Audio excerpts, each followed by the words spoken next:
안녕하세요. 굿모닝 대박 예감 박미라입니다.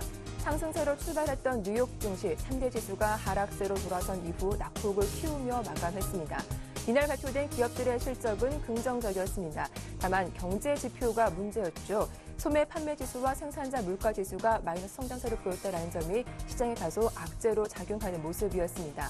또 재정 절벽 문제를 해결하기 위해서 오바마 대통령이 여러 기업 CEO들을 만나고 있지만 긍정적인 전망보다는 우려의 시선이 부각되면서 투자 심리를 위축시키는 모습이었는데요.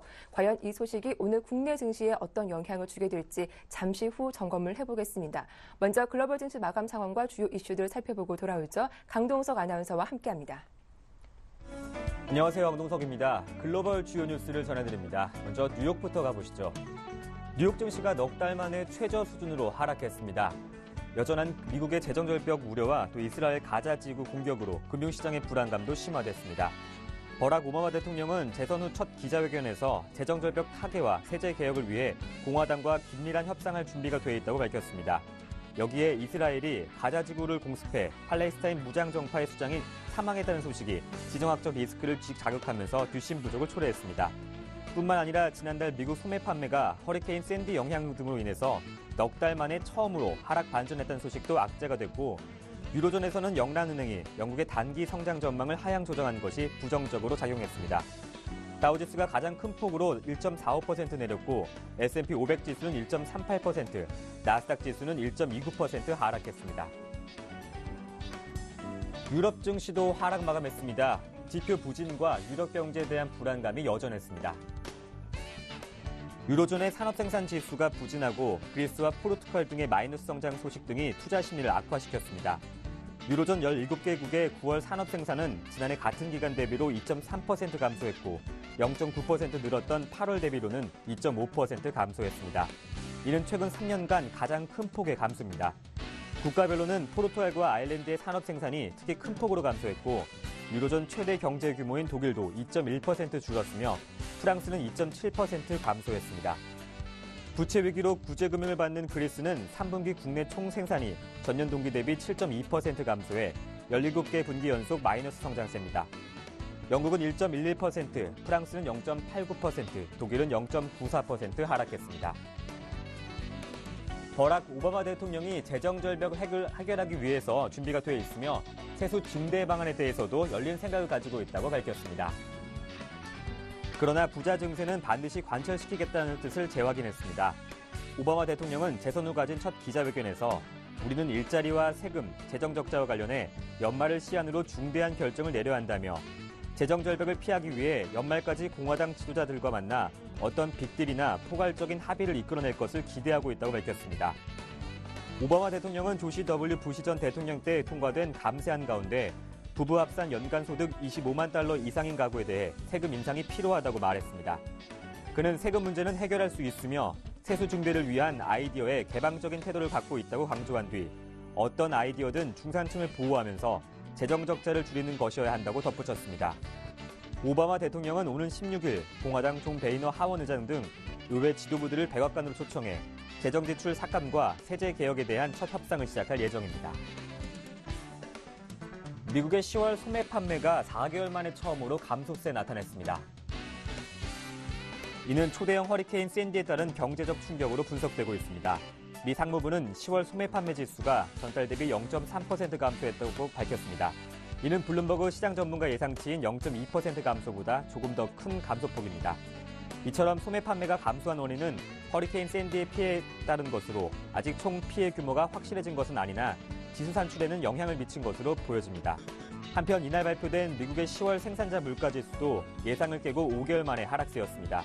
전월 대비 0.2% 하락했는데요. 이는 0.2% 상승을 전망한 시장 전문가들의 예상치보다 낮았습니다. 변동성이 큰 식품 및 에너지를 제외한 근원 생산자 물가 지수는 0.2% 내려 2010년 11월 이후 처음으로 떨어졌습니다.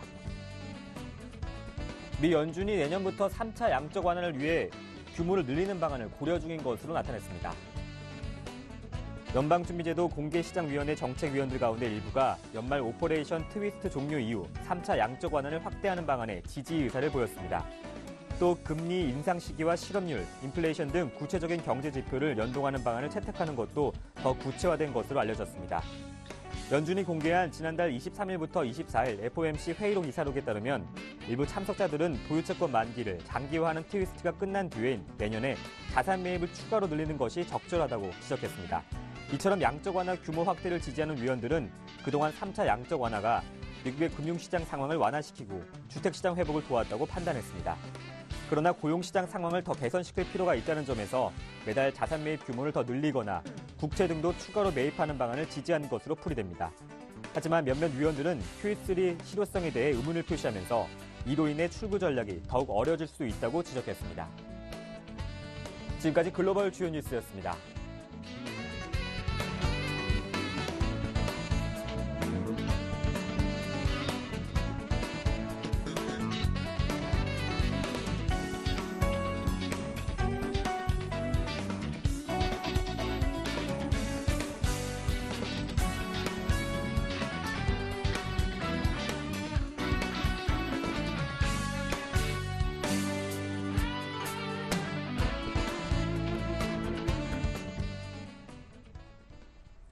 네, 글로벌 핫이슈 인백스 투자자문의 이현민 본부장과 함께하겠습니다. 안녕하세요. 네, 안녕하십니까. 예, 먼저 경제 지표부터 점검을 해보겠습니다. 미국의 10월 소매 판매가 예상보다 부진했습니다. 앞서도 전해드렸지만 이 허리케인 샌디 영향을 단기적으로 좀 받는 것 같네요. 그렇습니다. 허리케인 샌디가 이제 10월의 마지막 주 정도에 이제 불어닥쳤죠. 특히 이제 자동차 판매 쪽은 월 말로 갈수록 판매 신장구가 높아지는 그런 성향이 있었는데요. 10월의 소매 판매 지수가 4개월 만에 하락세로 돌아섰습니다. 이는 앞서 말씀드린 대로 허리케인 샌디 영향이 일부 있는 것으로 현재 알려지고 있습니다. 자동차 판매가 1.5% 전월 대비 하락했고요. 블룸버그 예상치는 10월 소매 판매가 0.2% 하락할 것으로 예상을 했지만 이보다 조금 더 많은 0.3% 하락세로 다소 부진했습니다. 자동차를 제외한 다른 내용들은 큰 변동이 없었고 부시의 감세안이 종료된다는 이런 흐름에 있어서 비교적 상품의 가격 변동성이 큰 규모, 이른바 가전제품이나 자동차 쪽의 매매나 구매는 조금 떨어지고 음식료나 식료품, 생필품 구매가 커진 것도 소매 판매 지수가 조금 하락한 영향이라고 볼 수가 있겠습니다. 이번 샌디 영향으로 뉴욕주가 약 330억 달러, 우리나라 원화로 환산하면 36조 원의 손실을 입었고 뉴욕을 포함한 뉴저지나 여타 지역까지 포함하면 500억 달러 이상의 현재 손실을 입은 것으로 알려지고 있어서 이 내용이 단기적으로는 경제 지표에 악영향을 미칠 수 있다는 점, 특히 4분기 그 GDP 경제 성장률에 어느 정도까지 반영이 될지 이런 내용도 궁금한 사항이라고 볼 수가 있겠습니다. 예. 그런데 아무리 경제 지표가 부진했다라고 하지만 뉴욕 증시 생각보다 더 많이 빠졌습니다. 다우지수가 185포인트. 이렇게 빠진데 다른 이유가 또 있는 겁니까? 오늘 두 가지 지표가 나왔는데요. 먼저 네. 이제 소매 판매 지표를 중점적으로 말씀을 드렸는데요. 역시 이제 미국의 소비 경기가 70% 이상을 차지하고 있기 때문에 이 내용이 부정적으로 좀 미쳤다라고 볼 수가 있겠고 생산자 물가지수 10월 수치도 오늘 발표가 됐습니다. 전월 대비 0.2% 하락하면서 비교적 인플레 우려는 잘 적절히 현재 제어되고 있는 것으로 알려지고 있습니다. 오늘 다우지수가 낙폭이 나스닥보다도 좀 컸었는데요. 네. 이런 내용들은 내일 있을 공화당과 오바마 대통령의 재정 절벽 협상에서 오바마 대통령이 현재 강성 기류를 가져가고 있고 자신의 주장을 관철시키겠다라는 의지를 오늘도 백악관 기자회견을 통해서 이런 그 중요성을 강조하는 그런 흐름에서 네. 하원의 존 베이너 의장과 마찰이 좀 크지 않겠느냐 이런 내용이 적절히 지수 하락에 영향을 미친 것으로 보입니다. 또한 중동의 가자 지구를 공격했다는 이스라엘의 보도 이런 내용도 영향을 좀 부정적으로 미쳤다라고 볼 수가 있겠는데요. 그렇지만 이 재정 절벽 문제가 협상을 들어가게 되면 월가 쪽 특히 이제 배당 소득세를 뿐만 아니라 자본소득세 등이 줄줄이 현재 인상 대기되고 있어서 비교적 자산 규모가 큰 부자들이 주식을 조금 더 금년 말까지 내다 팔아야 되는 비중을 축소하는 이런 내용들도 고려될 수 있다는 점, 이런 점이 주시의 좀 하락폭을 키운 부분이 아닌가라고 볼 수가 있겠습니다. 네. 간밤 오바마 대통령이 재선 이후 처음으로 미국 기업 CEO들과 대면했죠. 역시 주된 화두는 재정 절벽이었습니다. 그런데 이 월가 CEO나 금융기관 수장들은 그 명단에 포함되지 않았다고요. 그렇습니다. 이런 내용에 대해서 월가가 조금 네. 더 비판의 목소리를 좀 높였습니다. 이런 내용들은 역시 이제 볼커 룰이라는 도드 프랑크법의 금융시장 규제 법안을 대상으로 금융시장을 규제하겠다는 방침을 가지고 있어서 이번 CEO들의 미팅에서는 JP 모건의 제이먼 다이먼 회장이나 골드만삭스의 로이드 블랭크페인 회장이 현재 누락된 것으로 알려졌습니다. 주요 제조업 기업체들의 내용들이 많이 망라가 됐는데요. 지난달 25일에 미국의 주요 80개 기업들의 CEO들은 재정절벽 해소를 오바마 대통령이 책임지고 이를 빨리 해소할 것을 촉구하는 서한을 백악관으로 보낸 바가 있습니다. 이번 CEO들의 미팅도 이에 대한 화답이라고 볼 수가 있겠는데요. 오늘 참석한 주요 인사들은 제너럴 일렉트릭과 아메리칸 익스프레스, 월마트와 다우케미컬, 포드, 펩시, IBM 등 주요 제조업체 CEO들을 중점적으로 좀 모셨다는 점, 이런 점이 다소 금융계와 차별화하는 내용을 보인다라고 볼 수가 있겠습니다. 특히 오바마 대통령은 어제 노동계 인사와 회담에 이어서 오늘 재계 CEO들과 만남을 통해서도 부자들의 증세 방침, 특히 부부 합산 25만 달러와 개인소득 20만 달러 이상의 가구들에 대해서는 소득세를 인상하겠다는 부분을 물러서지 않겠다라고 얘기를 한 것이 내일 있을 이런 존 베이너 하원 의장과의 회담에서 자신의 의지를 관철시키겠다는 의지를 다시 표명한 내용이라고 볼 수가 있겠습니다. 네. 자, 이어서 그리스의 3분기 경제 성장률도 공개가 됐는데 5년 내 가장 좋지 않은 성적으로 발표가 되기도 했습니다. 15분기 연속 역성장을 이어가고 있는데 자연스럽게 긴축 이행에 대한 비판도 클 수밖에 없을 것 같네요. 그렇습니다. 이뿐만 아니라 네. 유로존의 3분기 경제 성장률 수치도 현재 마이너스권으로 들어간 것으로 알려지고 있고요. 이렇게 되면 유로존의 재정 불량 국가들은 긴축 이익뿐만 아니라 최근 심심치 않게 긴축 기조에 항의하는 이런 파업과 시위에도 맞서야 되는 이중고를 현재 가지고 있다라고 볼 수가 있겠습니다. 그리스의 3분기 경제 성장률이 전년 동기 대비 7.2%나 수축한 흐름으로 나타났는데요. 2008년 이후 5년째 성장률이 현재 둔화 추세를 가져가고 있습니다. 1분기와 2분기 때 6%대에서 3분기에는 7.2%로 현재 나아지지 않고 있는 그런 모습이 계속된다라고 볼 수가 있겠고요. 올해 전망치도 지난번 마이너스 6.9%의 내용에서 7%대로 부진한 그런 흐름으로 현재 그리스 정부가 전망하는 수치가 3분기에 그대로 현재 목도된다라고 볼 수가 있겠습니다. 현재 그리스 사마라스 총리는 긴축 이행에 따른 후유증에 직면하고 있고 또한 315개의 현재 EU나 트로이카 실사단의 보고서를 통해서 2차 구제금융 집행에 대한 불확실성이 여전히 좀 남아있다는 점, 이런 점이 그리스 입장에서는 다소 불만 섞인 부분이라고 볼 수가 있겠습니다. 네. 끝으로 미국의 컨퍼런스 보드가 내년 세계 경제 전망치를 내놨습니다. 브릭스 등 신흥국의 성장이 크게 약화될 것으로 전망을 했는데 역시 회생 여부는 미국이 열쇠를 쥐고 있다라고 전망을 했더라고요. 그렇습니다. 유럽은 더 나빠지겠지만 네. 그 강도는 그리 크지는 않을 것이다라는 것이 비교적 그래도 온건한 태도라고 볼 수가 있겠고, 컨퍼런스 보드가 내용에서 세계 경제 성장률을 지탱할 수 있는 국가가 미국밖에는 없다라고 밝혔습니다. 브릭스도 부진할 것으로 예상을 했는데요.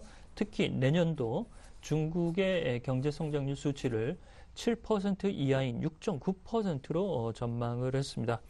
중국은 이제 어제죠. 18차 당대회가 끝나고 3분기 이후 경기 저점에 대해서 긍정적인 전망이 다소 현재 많은 추세를 가져가고 있지만 특히 내년 1분기 이후에 경기 성장이 둔화될 수 있다는 점을 좀 유의할 필요가 있다라고 볼 수가 있겠고 오늘 나온 컨퍼런스 보드의 이런 내용도 중국의 내년 경제 성장률 수치를 전반적으로 1년 평균으로 보면 7%를 좀 못 미칠 수 있다라는 부정적 코멘트라고 볼 수가 있겠습니다.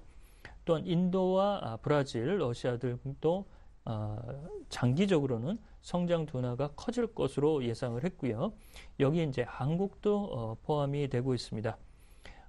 향후 5년간 내년부터 2018년까지 세계 경제 성장률은 3%를 유지할 것으로 현재 보고 있지만 신흥국의 변수가 어느 정도까지 성장률을 끌어내리는 부정적인 촉매로 작용할지 컨퍼런스 보드가 유의할 점이라고 코멘트를 시사를 했습니다. 네, 말씀 잘 들었습니다. 지금까지 글로벌 핫이슈 인백스 투자전문의 이현민 본부장과 함께했습니다. 도움 말씀 고맙습니다.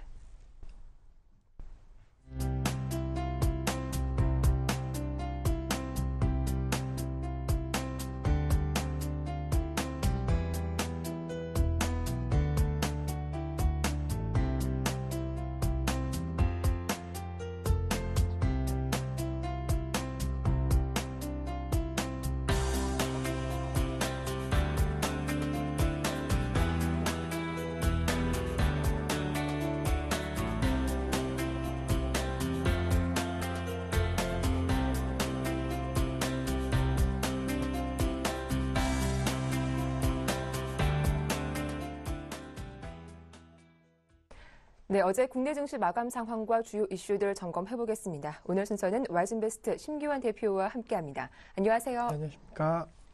예, 어제 국내 증시 마감 상황 정리를 해보겠습니다. 코스피 지수와 코스닥 지수가 엇갈린 모습을 보여주기도 했죠. 먼저 코스피부터 확인을 해볼 텐데요. 닷새 만에 반등에 성공을 했습니다. 1900포인트 회복은 아직이지만 기관의 매수가 유입된 게 긍정적이었고 또 대형주 위주로 많이 올라왔더라고요. 네, 우선은 코스피 같은 경우는 어제장 말씀해 주셨던 대로 상승세로 마감을 하였습니다. 전반적으로 약간 불안감 컸지만 그래도 상승세로 마감했다라는 거 약간은 투자 심리가 대형주 중심으로 회복이 되고 있다라고 정리해 드릴 수가 있겠고 어제장 코스피 같은 경우에는 4.3포인트 0.23%대 상승세로 마감하는 모습 보였습니다. 1894.04에서 마감하는 모습 코스피 보여줬고 전반적으로 수급 상황 같은 경우에는 기관의 매수세가 약간 좀 이끌어주는 모습 보였습니다. 또한 외국인과 기관의 매매 패턴 보신다고 한다면은 외국인 같은 경우에는 순매수 상위 종목의 LG전자와 KT 그리고 SK이노베이션, 현대해상, 삼성중공업에 대해서 매수세 보였고 LG전자에 대해서는 170억 원대 그리고 KT 150억 원대, SK이노베이션 50억 원대의 매수 우위를 기록을 하였습니다. 하지만 기관 같은 경우에는 외국인이 산 그러한 종목에 대해서도 매수세 보였지만은 전반적으로 좀 다른 양상 보였는데 기관 같은 경우에는 LG전자에 대해서 동반 매수세 보였습니다. 390억 원대 그리고 삼성전자에 대해서 380억 원대, SK하이닉스 280억 원대, 현대차 170억 원대, SK텔레콤이 119억 원대 매수 우위를 보이면서 LG전자 4분기 실적 기대감이 계속적으로 작용을 하고 있고 최근에 삼성전자가 약간은 잘 못 가는 상황에서 LG전자 반사 이익 기대감으로 현재 시점 약간은 동반 순매수가 들어왔다라고 정리해 드릴 수가 있겠고 반면에 외국인과 기관의 매도세 보인 종목 같은 경우에는 외국인이 LG화학에 대해서 170억 원대 매도 우위를 기록하는 모습 보였습니다. 그 밖에 SK텔레콤에 대해서 120억 원대 매도 그리고 GS건설에 대해서 120억 원, SK하이닉스 110억 원대, LG가 98억 원대 매도 우위 보였다는 거 앞서 기관의 순매수 상위 종목에 있어서 LG전자를 제외하고는 SK하이닉스 그리고 SK텔레콤에 대해서는 매도세 보였다는 점 약간 상반되었다라고 정리해 드리겠고 기관 같은 경우에는 금호소규에 대해서 230억 원대 그리고 NC소프트 한국전력, NHN, 스카이라이프에 대해서 매도세 보이면서 전체적으로 어제장 기관의 대형주 중심 매수세가 약간 유입되었기 때문에 매도 관련된 종목에 있어서는 큰 영향은 별로 없었다라고 정리해 드릴 수가 있겠습니다. 네. 어제 코스피 쪽에서는 기관의 순매수가 이어졌지만 코스닥 쪽에서는 기관의 매도가 컸습니다. 코스닥 지수가 2% 넘게 급락세가 나오기도 했는데 이 차트를 보니까 200일 이평선까지 내려왔더라고요. 네, 우선은 코스닥에 대해서 전반적으로 투자 심리가 많이 불안해지고 있다라고 정리해 드릴 수가 있겠습니다. 그동안 거래소 대비해서 상대적으로 좀 가파르게 상승을 했고 약간은 과열 양상에 대한 우려감이 컸던 테마와 업종 쪽으로 급락세가 나왔다라는 점, 약간은 불안감이 가중될 수 있다라는 점을 염두하자라고 정리해 드릴 수가 있겠고, 코스닥 같은 경우에는 어제장 10포인트대의 하락세를 보였습니다. 503.24에서 마감하는 모습 보이면서 코스피 대비해서 상당히 좀 급락세 보였다는 점을 여지없이 지수 낙폭에서 보여줬다라고 정리해 드릴 수가 있겠고, 전반적으로 기관의 매물 폭탄이 나왔습니다. 그만큼 지금 시점 외국인은 우리 시장에서 계속적으로 약간 매도세에 일관하고 있는 모습 속에서 의지할 곳은 기관밖에 없다라는 거, 기관이 산다라고 한다면 소폭 오르고 그리고 기관이 판다라고 한다면 그 충격은 가히 더욱더 크게 나타나고 있는 것으로 판단되고 있기 때문에 어제장 코스닥의 급락세는 역시나 기관의 차익 매물이었다. 그것도 강한 업종 쪽으로, 그동안 강한 업종 쪽으로 좀 많은 매도세가 나왔다는 점을 한 번쯤은 보셔야 된다라고 정리해 드리겠고, 대선 관련 테마주들의 변동성이 상당히 좀 커지면서 시장의 상승 모멘텀이 아닌 약간은 불안 요인으로 작용했다는 것도 어제장 코스닥 시장이었다라고 정리해 드릴 수가 있겠습니다. 예, 사실 그동안 코스닥 랠리가 이어지면서 중소형주 강세가 다시 이어질 것이다. 이런 이야기가 많았는데 그렇다면 지금쯤 다시 한번 이 전략을 좀 수정해 봐야 하는 것이 아닌가 이런 생각도 듭니다. 중소형주 랠리 이제 좀 끝난 게 아닐까 이런 생각도 드는데요. 네, 우선은 코스닥 같은 경우에는 네. 500선 부분에서 역시나 좀 강한 지지 라인이 얼마만큼 되느냐가 상당히 좀 중요할 것으로 판단되고 있습니다. 물론 네. 지금 코스피 1900포인트 밑에서 현재 움직이고 있지만은 그래도 전반적으로 봤을 땐 1900포인트에 대한 지지 라인이 계속적으로 작용을 하고 있다라는 것으로 좀 추정이 되고 있기 때문에 전체적으로 코스닥 지수 오늘장의 흐름이 상당히 좀 중요할 것으로 판단되고 있습니다. 어느덧 코스닥 지수가 지금 시점 내려오는 그런 모습 속에서 지금 200일선까지도 내려오는 그런 모습 보였는데, 말씀해 주셨던 대로 200일선이 만약에 붕괴된다라고 한다면은 추세는 약간 하락 전환 가능성이 상당히 높을 것으로 판단되고 있다는 거, 얼마만큼 지금 503포인트에서 강한 매수세가 유입되느냐가 상당히 방향성에 있어서 중요할 것으로 판단되고 있고, 무엇보다도 해외 관련된 불확실성이 좀 안정화가 필요할 것으로 판단되고 있습니다. 전체적으로 코스닥 해외 시장의 변동성에 있어서 상당히 취약한 것이 사실이기 때문에 단기적으로 코스피 시장의 약간은 횡보 움직임이 반사 이익 기대감으로 높아질 수는 있겠지만은 전반적으로 변동성, 베타가 높은 이 코스닥 시장에 있어서는 위험성은 곧 급락 가능성을 급락 가능성을 어느 정도 나타날 수 있기 때문에 상당히 리스크 관리 차원에서는 지금 시점 불확실성이 높은 것이 사실이다라고 정리해 드릴 수가 있겠습니다. 네, 이어서 코스피 업종별 흐름도 정리를 해보겠습니다. 어제 코스피 대형주 중에서 특히 LG전자와 SK하이닉스 모두 급등세가 나왔는데 이런 IT 업종의 외국인과 기관에 또 순매수세가 들어오기도 했더라고요. 네, 우선은 전반적으로 업종별 흐름에 있어서 네. 수급적인 측면 외국인과 기관 동반 매수세 보인 종목 같은 경우에는 유통업종이 눈에 띄었다라고 정리해 드릴 수가 있겠습니다. 또한 통신업종 마찬가지로 외국인과 기관의 동반 순매수 들어오면서 어제장 코스피 업종 흐름에 있어서 가장 좋은 수급 보였고, 유통 같은 경우에는 외국인이 65억 원대 그리고 기관 같은 경우에도 79억 원대 매수 우위가 들어오면서 약간은 쌀쌀해진 날씨 탓에 소비 심리가 살아나는 그런 업종과 종목 쪽으로 투자 심리가 개선되었다라고 정리해 드릴 수가 있겠고, 통신업종 같은 경우에도 최근에 계속적으로 배당 관련된 매력도 그리고 LTE 가입자 수 증가에 따른 실적 모멘텀이 작용을 하면서 수급이 상당히 좀 안정화되는 모습 보였습니다.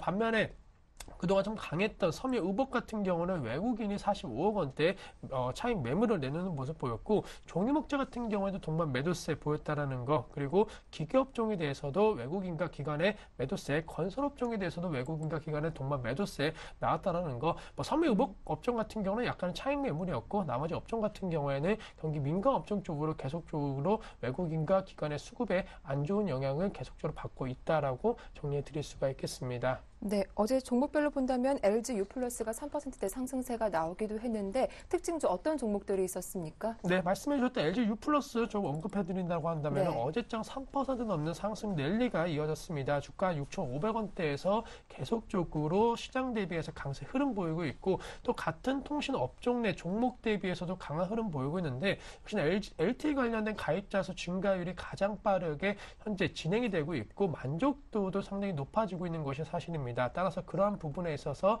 기대감 아직까지도 작용하고 있다라고 정리해 드릴 수가 있겠고, 배당 관련된 매력도 작년 대비해서 배당 매력도가 많이 떨어질 수 있다라는 분석도 나오고 있지만은 시장 상황에 비춰봤을 때는 매력도는 더욱더 높아지고 있는 것이 사실입니다. 따라서 LG U+ 시장 상황에 대한 반사 이익과 그리고 전반적으로 배당 관련된 매력도로 충분히 상승세를 보일 가능성이 있다라는 거, 어제장 특징주였지만은 오늘장에서도 한번은 눈여겨보셔야 된다라고 정리해 드릴 수가 있겠습니다.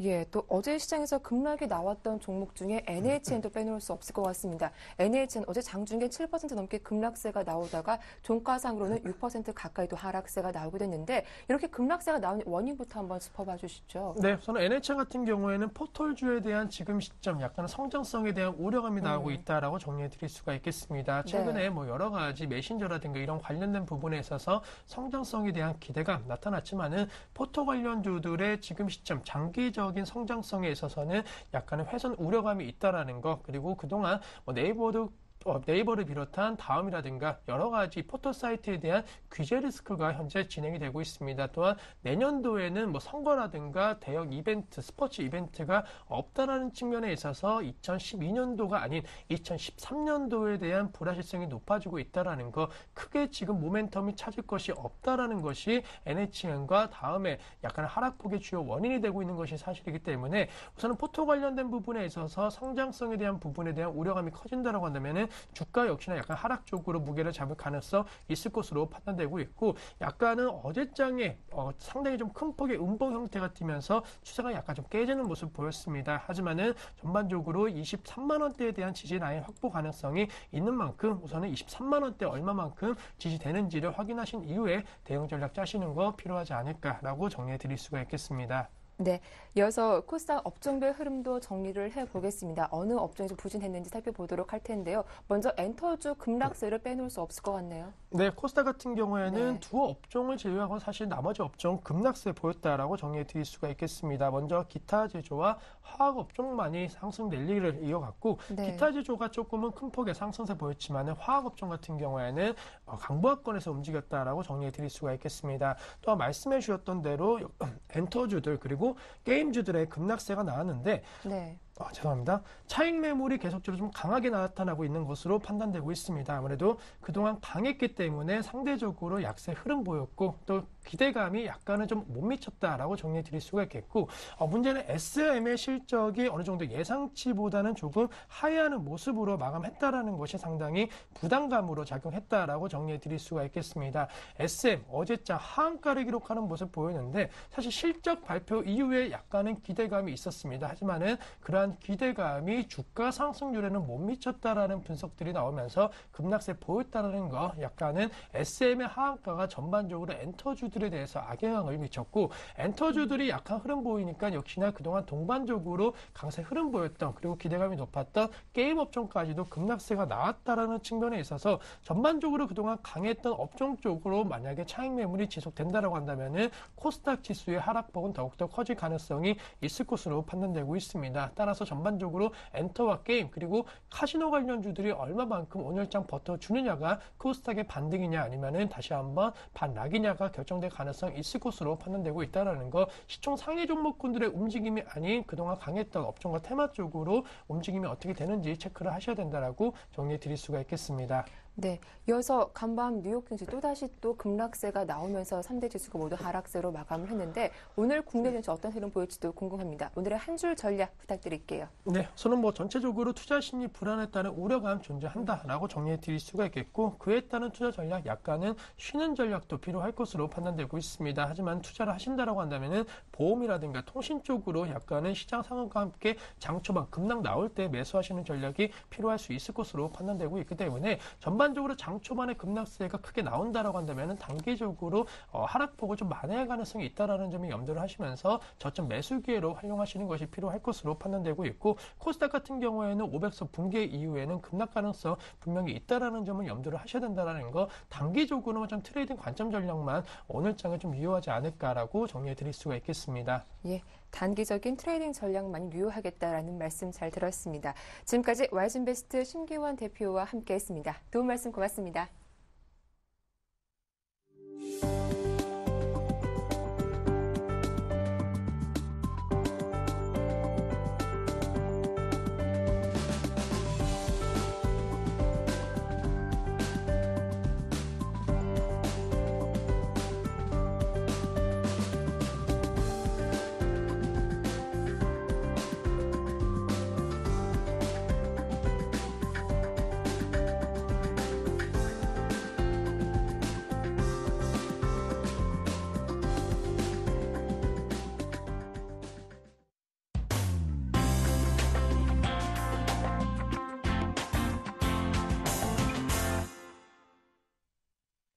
네, 평택총룸 정호영 전문가와 함께 오늘장 승부 전략 짜보겠습니다. 전문가님 만나볼게요. 안녕하세요. 네, 안녕하세요. 예, 간밤 뉴욕 증시 또다시 3대 지수가 급락세로 마감을 했습니다. 오늘 국내 증시 전망도 궁금한데요. 시황 단기, 중기적으로 어떻게 보고 계신가요? 네, 오늘 상당히 중요한 날이 될 것 같습니다. 네. 일단 단기적으로는요, 전기전자와 파생이 지수를 결정한다 이렇게 말씀드리겠습니다. 그런데 이 결정이 상승을 말하는 게 아니라 하락을 말하는 겁니다. 무슨 말이냐면 전기전자하고 파생 때문에 지금 안 빠지는 거예요. 그러니까 어차피 여기서 전기전자하고 파생 흐름이 좋아봤자 올라가긴 힘들고요. 그게 정상화가 되면은 결국 빠진다고 보면 됩니다. 하락한다고 보시면 되겠는데요. 현재 1900선 미만이 정상입니다. 그리고 어차피 돌파해봤자 이탈합니다. 그거는 제가 좀 이따 다시 한번 수정지수로 말씀드리겠는데요. 그래서 일단 단기적으로 봤을 때 여기서 잘 해봐야 그냥 횡보예요. 그리고 1900선 무너진 게 지극히 정상적이란 거고요. 중기적인 것은 이제 그 추세 하락에 대한 전망은 여전히 불변이고요. 다시 한번 말씀드리겠지만 1850선이 이탈하게 되면은 대세 하락입니다. 그냥 하락이 아니에요. 대세 하락이라고 하는 것은 굉장히 큰 흐름의 하락이라고 보셔야 되는데요. 자, 그러면 이거는 한국 차트와 미국 차트 잠깐 보시면서 설명드리겠습니다. 자, 현재 보시면은요, 우리나라가 상당히 견조하거든요. 왜 견조하냐면은 이 빨간색 121선 전후로 상당히 좀 잘 버티고 있는 편입니다. 그런데 사실 이게 거품이라는 얘기예요. 좀 전에도 말씀드렸다시피 전기전자하고 파생 덕분에 억지로 버티는 겁니다. 그리고요, 코스닥도 한번 보시겠습니다. 코스닥은 이제 어제 한번 급락이 나왔었죠. 그러니까 그 화요일도 그렇고 수요일도 그렇고 다시 급락이 났습니다. 이틀 연속 이제 장대 음봉이 나왔는데 완전히 이거 어불성설이죠. 지금 장세가 60일선을 회복할 수 있는 장세가 절대 아니거든요. 그래서 현재 그 코스닥 같은 경우에는 이제 너무 과열이 됐기 때문에 거품이 나왔기 때문에 이제 화요일 수요일 연차적으로 빠진 거고요. 120선 근처로 오잖아요. 코스피 같은 경우는 이제 어떤 식이냐면은 코스피는 파란색 60일선을 회복한 적이 없습니다. 그런데 어차피 힘도 없지만 그렇다고 해서 내려가지 않은 이유가 결국은 전기전자하고 파생 때문에 그랬는데, 자, 이번에는 해외 증시 잠깐 보겠습니다. 글로벌 증시의 포인트가 이제 미국 증시란 건 다 아시잖아요. 자, 어제 같은 경우에도 다우가 185포인트가 하락하면서 누가 봐도 안 좋은 형태로 좀 유지가 되고 있습니다. 올해 여름이 그 금년 최저점이었는데 이제 4.4% 남았습니다. 그러니까 4.4%만 더 하락을 하게 되면 올해 저점을 깨게 될 겁니다. 근데 사실 4.4%라고 하는 게 3, 4일 만에도 충분히 될 수 있거든요. 그리고 무엇보다도 제가 분명히 말씀드렸습니다. 미국 대선 전부터 얘기했었잖아요. 오바마가 당선된다고 절대 오르지 않는다. 점진적으로 빠질 것이다. 그래서 어쨌든 제가 말씀드린 대로 흐름이 이어지고 있는데요. 한국도 그렇고 미국도 그렇고 특히 이제 어떻게 보면 미국이 좀 정상이라는 거죠. 미국 같은 경우에는 현재 그 빨간색 120선 이탈하면서 계속 하염없이 내려가고 있는데 한국은 지금 현재 잘 버티고 있어요. 근데 이 잘 버티는 게 사실은 독이라는 겁니다. 그래서 상승을 바라는 분들에게는 정말로 좀 죄송한 표현이지만은 기대를 하지 말아달라 설명드릴 수 있겠고요. 자, 이번에는요. 전기전자 빅4의 최고점과 직전 고점에 대해서 제가 좀 설명을 좀 드리겠습니다. 이거 굉장히 중요합니다. 왜 중요하냐면은 제가 좀 전에 그런 말씀 드렸었죠. 전기전자와 파생이 지수를 왜곡시켰다 이렇게 말씀드렸었는데 그러면 얼마나 이게 왜곡시켰는지 한번 보겠습니다. 먼저 자막으로 보겠는데요. 삼성전자는요. 2012년 최고점은 돌파하지 못했습니다. 그리고 직전 고점도 돌파를 못했어요. 그렇지만 SK 하이닉스 같은 경우는 어떠냐? 역시 그 2012년 최고점 돌파를 못했습니다. 하지만 직전 고점은 넘어갔습니다. 그리고 LG전자 같은 경우에는 최고점은 역시 돌파하지 못했지만 직전 고점은 돌파했습니다. 그러니까 SK 하이닉스나 LG전자는 최고점 돌파하지 못했다는 것은 같고 또 역시 이제 직전 고점 돌파했다는 것도 같습니다. 그래서 삼성전자보다는 탄력이 좀 좋은 거죠. 자, 그럼 마지막이 뭐냐? LG 디스플레이입니다. LG 디스플레이는 최고점이나 직전 고점을 모두 돌파했다는 거죠. 굉장히 강한 거죠. 그러니까 삼성전자는 최고점과 직전 고점 둘 다 미돌파. SK 하이닉스하고 LG전자는 최고점은 돌파하지 못했지만 적어도 직전 고점을 돌파한 상황이고요. 그다음에 LG 디스플레이는 어떻습니까? 둘 다 돌파했는데 이거는 이제 차트로 보시겠습니다. 자, 보시면은요. 먼저 삼성전자입니다. 삼성전자가 2012년 최고점 돌파 못했습니다. 그리고 직전 고점도 돌파가 안 됐습니다. 좀 전에 말씀드린 그대로죠. 그 다음에 이제 가장 강한 LG 디스플레이 보겠습니다. LG 디스플레이 보면은 올해 최고점을 한번 돌파해 줬고요. 그 다음에 직전 고점도 확실하게 돌파를 했습니다. 그리고 이제 이번에는 SK 하이닉스하고 LG전자 보여드리는데요. 보세요. 이거는 최고점은 돌파를 못했지만 직전 고점은 돌파를 하고 가는 이런 양상입니다. LG전자 역시 마찬가지예요. 근데 바로 이 전기전자 덕분에 지금 버티는 거예요. 이 전기전자마저 무너져 버리면 문제가 많다는 거죠. 그다음에 이제 잠깐 화면을 보시면은요. 평택촌놈의 수정지수 분석 결과를 제가 말씀드리겠습니다. 제가 수정지수라는 표현을 많이 쓰는데요. 저는 그 표면지수를 그대로 반영하지 않고 항상 해석을 합니다. 현재 어제 종가가 1894포인트거든요. 제가 분석한 결과 현재 정상적인 지수가 1844입니다.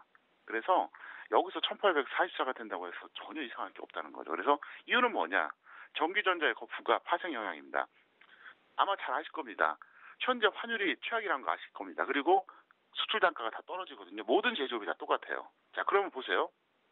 전기전자라고 하는 것은 대표적인 IT인데, 자, 수출 단가 떨어지죠? 환율 하락하죠? 올라가는 게 지금 말이 안 돼요. 그러니까 이 작년보다 예를 들어서 전체 수출 금액이 늘어도 8% 이상 늘어봤자 환율로 치면 본전이에요. 한국 돈으로 한 사람은. 거기다가 지금 단가가 더 떨어지고 세계 경기가 안 좋잖아요. 그러면 생각을 해보세요. 작년보다 좋을래요? 좋을 수가 없죠. 정말 삼성전자 빼고는 안 좋아요. 그러니까 삼성전자는 너무 많이 갔기 때문에 사기 어려우니까 대안 종목으로 지금 SK 하이닉스, LG전자, LG 디스플레이가 지금 올라가는 건데요.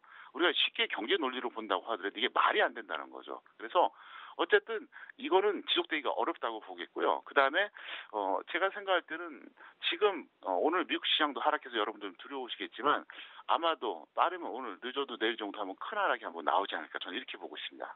네. 그렇다면 전문가님, 미국의 재정 절벽 이슈가 해결된다 하더라도 반등 기대하긴 힘든 건지 궁금하기도 하고요. 또 수정지수로 본다면 1850 이탈이 나온 건데 대세 하락에 본격적으로 좀 대비를 해봐야 할까요? 네, 맞습니다. 대세 하락에 본격적으로 대비를 해야 되겠고요. 네. 그 서울경제TV를 꾸준히 보신 분들은 아마 다 눈치를 채우셨을 거예요. 제가 2000선에서 1900까지 무조건 내려간다 그렇게 말했었고 1900 내려왔을 때 겨우 100포인트 하락 보고 제가 인버스 매수하는 거 아니다 얘기했잖아요. 그러면서 제가 지난주에 처음으로 발표했죠. 1800도 깨질 거라고요. 그리고 지금 재정절벽이 그렇게 쉽게 해결되지 않고요. 지금 세계 경기를 본다 그러면은 이게 1, 2년 만에 해결될 문제가 아닙니다. 유럽 문제도 그렇고 미국 문제도 그렇고 최소 5년에서 10년 정도 걸립니다. 물론 그렇다고 해서 지금 뭐 5년, 10년 내내 하락한다는 건 아니고요. 주식시장은 좀 심하게 빠지면 또 다시 반등 나오거든요. 그래서 제가 생각할 때는 대세 상승은 좀 시간이 좀 걸릴지라도 어쨌든 급등락은 반복될 것이다 이렇게 보고 있겠고요. 주식 투자는 딴 거 없습니다. 방향만 맞으면 되거든요. 그 다음에 이제 전략을 좀 짜드리겠는데요. 간단합니다. 1900선 미만에서는 0에서 25%, 1850선 이탈 시에는 뭐 어제 말씀드렸던 그거랑 똑같이 하시면 돼요. 그래서 지금은 여러분들이 리스크 관리가 중요하다는 거죠. 지금 공격적으로 할 때가 절대 아니라는 겁니다. 그래서 일단은 여러분들이 거기에 윤영을 하시는 게 좋을 것 같습니다. 네. 끝으로 강연회도 있으시죠? 강연회 소개도 짧게 부탁드리겠습니다. 네. 올해 마지막 강연회인데요. 꼭 오시는 게 좋습니다. 왜 그러냐. 중기 바닥 지수를 제가 발표해 드리겠습니다. 이건 방송을 통해서 하는 게 아니라 강연을 통해서 하겠습니다. 그래서 서울경제TV 시청자분들에게 약속해 드리겠고요. 그 다음에 그때가 되면 아마 그 대선 후보가 확정이 되든가 안 되든가 뭔가 결정이 날 텐데 대선 결과도 제가 예측을 해드리겠습니다. 제가 정치 분석도 좀 하는 편이니까 여러분들이 참여하시면 좋을 것 같습니다. 그래서 어쨌든 11월 24일 강연에 최대한 많이 참석하셔서 좋은 정보 많이 얻어가시기를 바라겠습니다. 네, 오늘 도움 말씀 잘 들었습니다. 고맙습니다. 네, 감사합니다. 지금까지 평택총론 정호영 전문가와 함께했습니다.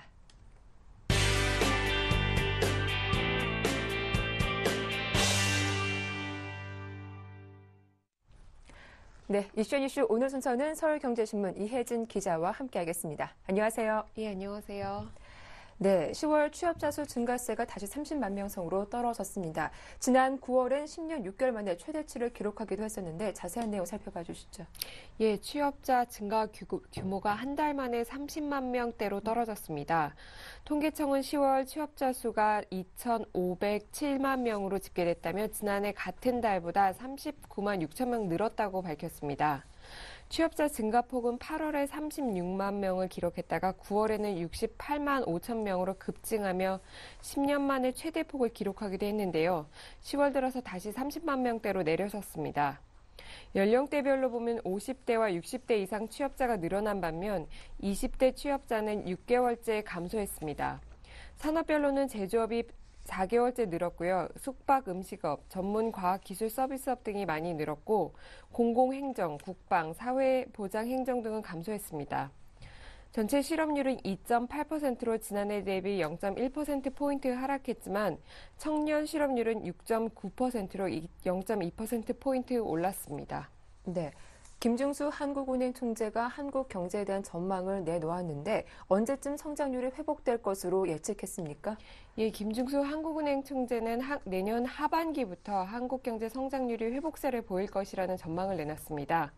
김 총재는 어제 열린 세종 포럼 초청 강연에서 우리 경제는 내년 상반기까지 완만한 성장세에 머물겠으나 하반기 이후 대외 불확실성이 완화되면서 성장률이 점차 높아질 것으로 예상한다고 밝혔습니다. 특히 올해 3분기 경제 성장률이 전분기 대비 0.2%포인트에 그쳤지만 민간 소비가 점차 늘어나고 재고가 감소하고 있어 향후 경기 흐름이 개선 추세를 이어갈 가능성이 크다고 예상했습니다. 김중수 총재는 부동산 경기에 대해서는 경기가 완만하게 회복되고 공공기관 이전이 본격화되면 건설 투자도 부진을 털어낼 수 있을 것이다 라고 이렇게 다소 희망적인 견해를 밝혔습니다. 주요국 경제에 대해서도 의견을 밝혔는데요. 김 총재는 미국은 완만한 개선 추세를 이어가겠으며 유로 지역은 미약한 성장세를 보일 것이라며 조금 부정적인 전망을 내놨습니다. 그러나 중국에 대해서는 긍정적인 견해를 밝혔는데요.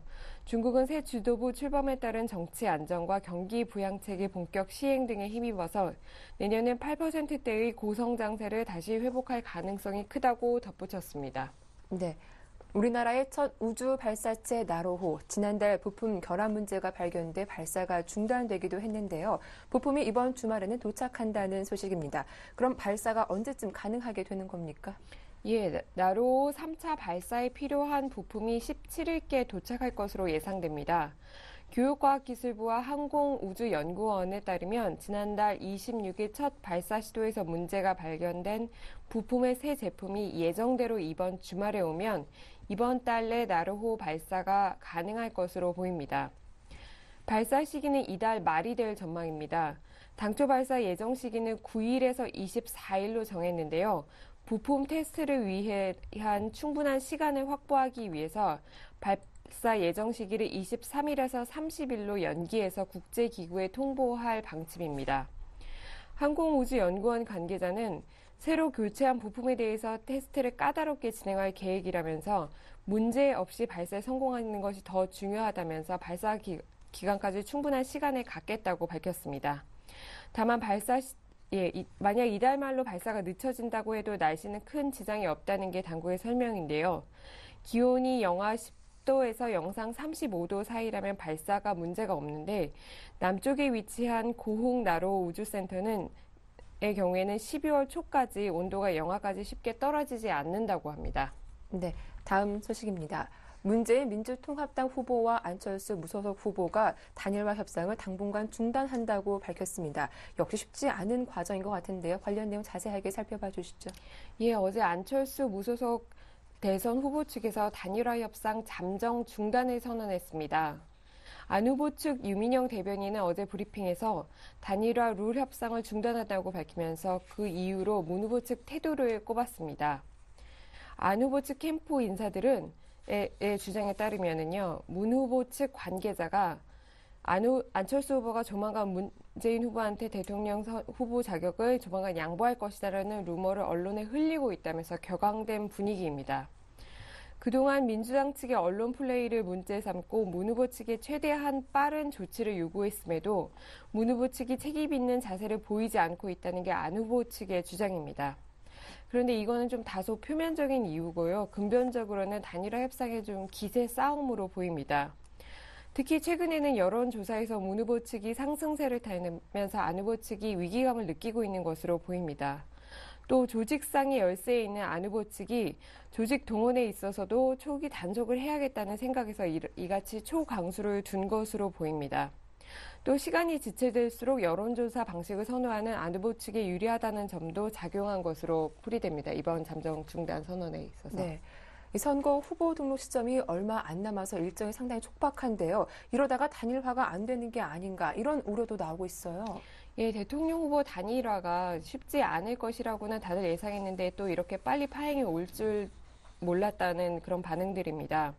그 안 후보 측의 룰 협상 중단 선언은 지난 12일 양측이 3명으로 구성된 단일화 실무담이 상견례를 갖고 단일화 방식에 대해서 첫 협의를 가진 지 불과 하루 만의 일입니다. 이에 대해서 문 후보 측은 오해를 풀겠다면서 협상 테이블에 빨리 복귀를 촉구하고 있습니다. 네, 이슈의 뉴스 지금까지 서울경제신문 이혜진 기자와 함께했습니다. 도움 말씀 고맙습니다. 예, 굿모닝 대박 예감 1부 순서는 여기서 마치겠습니다. 저희는 잠시 후 2부로 다시 인사드릴게요. 고맙습니다.